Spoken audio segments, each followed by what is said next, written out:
আসসালামু আলাইকুম, ওয়েলকাম করছি রিয়াসাদ আজিম। ভিন্ন ধর্ম মতাদর্শের যারা শুনছেন সবার প্রতি আন্তরিক কৃতজ্ঞতা। Orix silver wash, Orix fabric care ব্র্যান্ডের নতুন প্রজন্মের ডিটারজেন্ট পাউডার, যা 2-in-1 ফর্মুলায় তৈরি এবং আপনার কাপড়কে অনেক গুণ শক্তিশালী পাওয়ারে পরিষ্কার করার ক্ষেত্রে একটা বড় রোল প্লে করবে যদি আপনি এটা ইউজ করেন।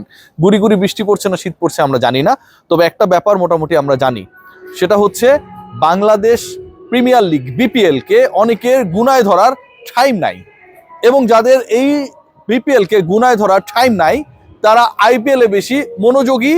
আইপিএল এর সামনে যে এডিশন আসছে সেখানটায় ধরেন কোনো কারণে আইপিএল গভর্নিং বডি যদি এরকম কোনো সিদ্ধান্ত গ্রহণ করে যে বাংলাদেশে যারা আসলে গুনায় ধরতে চায় না বিপিএল কে, আইপিএল কে নিয়েই তারা চ্যালেঞ্জ নিতে চায়, তাদের মধ্যে কেউ যদি দল পেয়ে যায় তাহলে হয়তো বাংলাদেশে অনেক ক্রিকেটার মুস্তাফিজের বাইরে যারা রয়েছে আইপিএল এ খেলতে চায়, স্বপ্ন দেখে, শেষ পর্যন্ত তাদের ডাক পড়ে না, নিলামে তোলা হয় না, তাদের একটা বড় অপরচুনিটি তৈরি হতে পারে।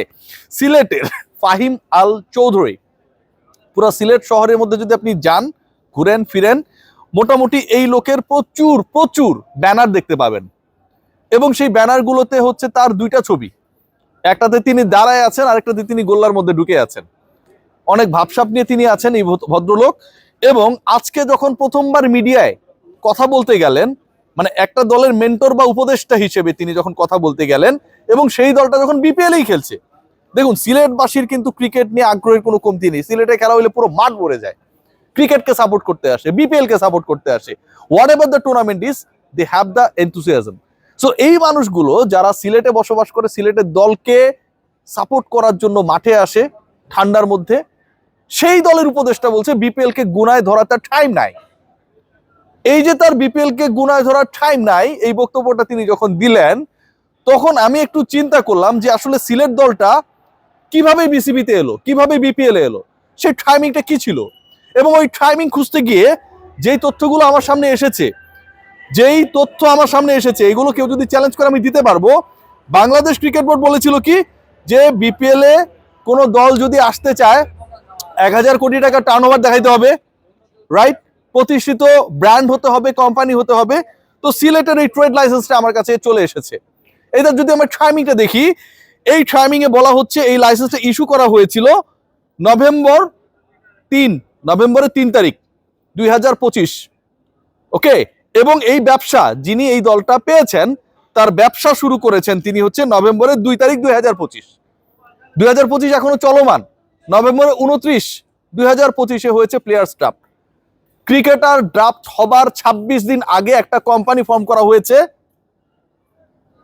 এবং সেই কোম্পানিকে বাংলাদেশ ক্রিকেট বোর্ড, আমার প্রিয় মিঠু ভাই যিনি এটার সদস্য সচিবের দায়িত্বে রয়েছেন, মেম্বার সেক্রেটারি, তিনি এই অল্প টাইমের মধ্যে যে দলটা অথবা যেই মালিকানা যারা ট্রেড লাইসেন্সকে আলটিমেটলি অ্যাপ্লাই করেছে, সেই লাইসেন্সটা পেয়েছে, তাদেরকে দল দিয়ে দেওয়া হয়েছে 1000 কোটি টাকা টার্নওভারে। তাহলে ওই ইওআইতে যে বলা হয়েছিল সেটা কোথায় গেল?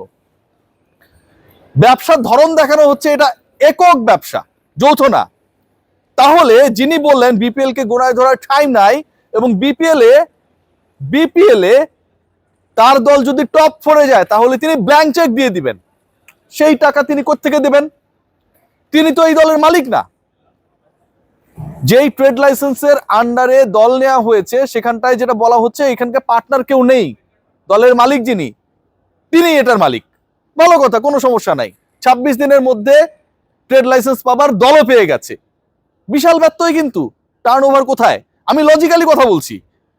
এখন আপনারা বলতে পারেন যে অমুক লোক খুব ভালো, এটা ওটা, এগুলো বলে তো হবে না। অমুক লোক খুব ভালো 5 ওয়াক্ত নামাজ পড়ে, আপনি কি তার 5 কোটি টাকা দিয়ে দিবেন যে ভাই আপনি ভালো কাজ করেন? দেবেন না। সিস্টেম যেটা, সেই সিস্টেমের মধ্যে বাংলাদেশ ক্রিকেট বোর্ড যায় নাই ভাই, যায় না। এরকম অনেক তথ্য আগামী রিপোর্টগুলোতে আমি দেব, আই প্রমিস ইউ। সেই দলের উপদেষ্টা, দলগুলোর উপদেষ্টা বা মেন্টর কারা হয়? ঢাকার দিকে তাকান, তাদের উপদেষ্টা বা মেন্টর হচ্ছে শোয়েব আক্তারের মতো একজন ব্যক্তিত্ব, ক্রিকেটে ইনভলভমেন্ট রয়েছে, হি ইজ আ সেলিব্রিটি। এই যে ভদ্রলোক এই কথাগুলো বললেন, সিলেটবাসীকে অপমান করলেন, বিপিএল কে গোনা দেওয়ার টাইম নাই, তার মানে যে লোকগুলো টাইম করে খেলা দেখতে আসে তাদেরকে তো আপনি ছোট করলেন।